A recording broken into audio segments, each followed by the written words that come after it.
अंधी माँ का बेटा। एक कस्बे में एक विधवा अंधी औरत रहती थी। उसका एक बेटा था जिसके पालन पोषण की सारी जिम्मेदारी उसके कंधों पर थी। वह अपने बेटे को पढ़ा लिखा कर एक बहुत बड़ा आदमी बनाना चाहती थी, इसीलिए उसने उसका दाखिला कस्बे के सबसे अच्छे स्कूल में किया। वह दिन रात मेहनत करती ताकि बेटे की स्कूल की फीस दे सके। लड़के के स्कूल के बच्चे उसकी माँ के बारे में जानते थे। वे सब उसे अंधी का बेटा कहकर चिढ़ाते थे। लड़का इससे बहुत परेशान था। उसे अपनी माँ पर शर्म आने लगी थी। वह उसके साथ कहीं भी आने जाने से कतराने लगा था। जब लड़का बड़ा हुआ तो उसकी शहर में अच्छी नौकरी लग गई। उसने अपनी माँ से वादा किया कि शहर में मकान लेकर वह उसे लेने आएगा, लेकिन वह शहर गया तो फिर लौटकर वापस नहीं आया। उसकी अंधी माँ उसका इंतजार करती रह गई। कई महीने बीत गए, लड़के की कोई खबर नहीं आई। अंधी एक दिन उससे नहीं रहा गया और वह बेटे से मिलने शहर पहुंच गई। पूछते पूछते वह बेटे के ऑफिस पहुंची।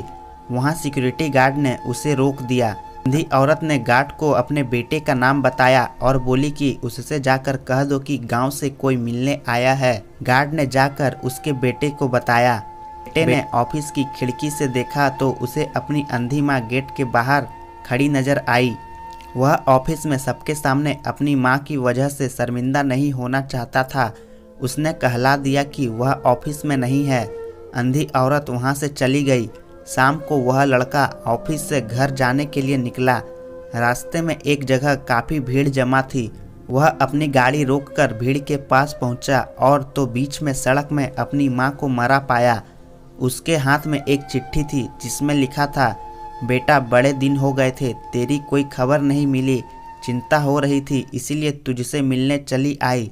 तू तो अब बड़ा आदमी बन गया है। तुझसे मिलना अब शायद मुझ गरीब की किस्मत में नहीं, लेकिन मैं बहुत खुश हूँ तेरे लिए। तूने अपना ही नहीं मेरा सपना भी पूरा किया। मलाल है कि तेरी तरक्की देख नहीं सकती। काश बचपन में तेरी आंखों में सरिया न घुसा होता और मुझे तुम्हें अपनी आंखें न देनी पड़ी होती, तो तेरी तरक्की अपनी आंखों से देखकर सुकून से मरती। तेरी अंधी माँ। ये पढ़कर लड़का फूट फूट कर रोने लगा। जिस अंधी माँ पर उसे शर्म आती थी, उसने उसके लिए कितना बड़ा बलिदान किया था। वह आत्मग्लानि से भर उठा और जिंदगी भर खुद को माफ नहीं कर पाया। दोस्तों, माता पिता अपने बच्चों के लिए सर्वस्व निछावर कर देते हैं। उनका हमेशा सम्मान करना चाहिए।